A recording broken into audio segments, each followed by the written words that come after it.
शिकंजा ड्रामे की अगली किस्त का आगाज इंतहाई दर्दनाक और जज्बाती मोड़ से होने वाला है, जहां जुल्म जीत गया है और मजलूम ने हथियार डाल दिए हैं। जारून, जो अपनी मोहब्बत और सच्चाई की जंग लड़ रहा था, उसे आज अपनी जिंदगी का सबसे बड़ा झटका लगा है। फजा ने आखिरकार रानी की रोज रोज की साजिशों, तानों और घर के हंगामों से तंग आकर जारून से मंगनी तोड़ने का ऐलान कर दिया है। जारून इस वक्त शदीद ज़हनी उज़ियत में है। इसे समझ नहीं आ रहा कि वो फजा को कैसे समझाए कि यह फैसला गलत है। जारून जानता है कि फजा ने यह फैसला अपनी खुशी से नहीं बल्कि मजबूरी में किया है, ताकि इस घर में सुकून हो सके। टीजर में फजा का वो डायलॉग बहुत तकलीफदेह है, जब वो अपनी छोटी बहन रदा से अपना दिल हल्का करती है। फजा रोते हुए कहती है कि रदा, जब से मेरी मंगनी जारून से हुई थी, मुझे खुशी नहीं मिली। मुझे तो ऐसा लगता था जैसे मैं किसी रिश्ते में नहीं बल्कि एक शिकंजे में जकड़ी गई हूं। फजा कहती है कि मुझे एक मिनट के लिए भी सुकून का सांस नहीं मिला। हर वक्त भाभी की नफरत और इल्जामात का सामना करना पड़ा। वो कहती है कि अगर रानी भाभी यही चाहती हैं कि ये मंगनी टूट जाए तो ठीक है, मैं हार मान लेती हूँ। शायद मेरे पीछे हटने से वो हमें और भाई को बख्श दें और हमें सुकून से जीने दें। फजा की ये बातें साबित करती हैं कि रानी ने यतीम बहनों का जीना कितना हराम कर दिया है। लेकिन दोस्तों, जारून फजा के उस फैसले को कबूल करने के लिए तैयार नहीं है। अगली किस्त में जारून अपनी मां के सामने फट पड़ेगा और पहली बार खुलकर हकीकत बयान करेगा। जारून अपनी मां से कहेगा कि मां, आप जानती हैं कि ये सब कुछ रानी आपा का क्या धरा है। ये फजा का फैसला नहीं है, बल्कि उसे इतना मजबूर कर दिया गया कि उसके पास और कोई रास्ता नहीं बचा था। जारून कहेगा कि रानी आपा शुरू दिन से नहीं चाहती ये फजा का फैसला नहीं है, बल्कि उसे इतना मजबूर कर दिया गया कि उसके पास और कोई रास्ता नहीं बचा था। आज वो अपनी साजिश में कामयाब हो गई। लेकिन जारून अपनी मां को वार्निंग देगा कि मैं चुप नहीं बैठूंगा। वो कहेगा कि मैं हकीकत सबके सामने लाकर रहूंगा, चाहे उसके लिए मुझे किसी भी हद तक जाना पड़े। जारून का ये अज़्म देखकर उसकी मां भी परेशान हो जाएंगी कि कहीं सच में रानी ही कसूरवार न हो। दूसरी तरफ कहानी में एक और बहुत जज्बाती वाकया पेश आने वाला है, जो फजा और रदा की मुश्किलात में मजीद इजाफा कर देगा। फदा और रदा घर के घटन ज़दा माहौल से तंग आकर या शायद कुछ जरूरी खरीदारी के लिए मार्केट जाती हैं। वहां उनका सामना उनके माजी से हो जाता है। रदा की नजर अचानक इरहम पर पड़ती है, वही इरहम जो कभी उसका मंगेतर था और जिसे वो आज भी पसंद करती है। लेकिन इरहम अकेला नहीं है। वो अपनी बेगम के साथ खुशगवार मोड में शॉपिंग कर रहा है। इरहम को अपनी बीवी के साथ हंसता मुस्कुराता देखकर रदा के दिल पर क्या गुजरी होगी, ये सिर्फ वही समझ सकती है।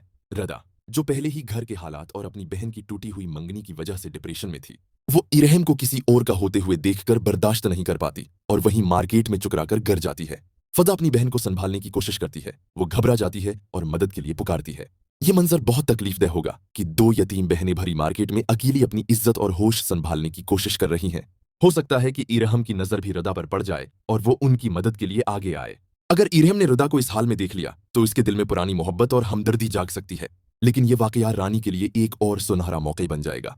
अगर रानी को पता चल गया कि ये दोनों मार्केट में इरहम से मिली हैं, चाहे इत्तिफाक से ही सही, तो वो घर आकर क़ियामत बर्पा कर देगी। रानी साकिब को कहेगी कि देख लो, मैं ना कहती थी कि ये बाज नहीं आएंगी।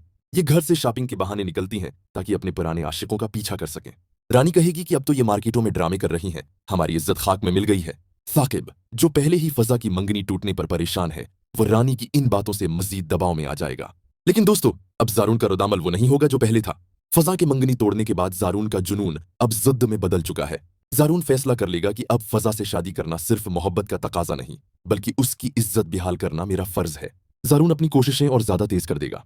वो समझ चुका है कि रानी को सिर्फ एक ही चीज से शिकस्त दी जा सकती है, और वो है सबूत। जारून अब इन गुंडों को ढूंढने के लिए जमीन आसमान एक कर देगा जिन्होंने फजा को किडनैप किया था। जारून जानता है कि फजा ने मंगनी उसलिए तोड़ी है क्योंकि उस पर किरदार का दाग लगाया गया है। अगर वो ये दाग धो दे तो फजा को वापस लाना मुश्किल नहीं होगा।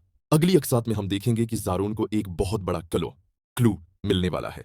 पुलिस की तफ्तीश में किस स्केच या खाके की मदद से किसी मुशकूक शख्स की शनाख्त हो जाएगी, और जब वो सराग खुलेगा तो उसकी कड़ियां सीधी रानी से जा मिलेंगी।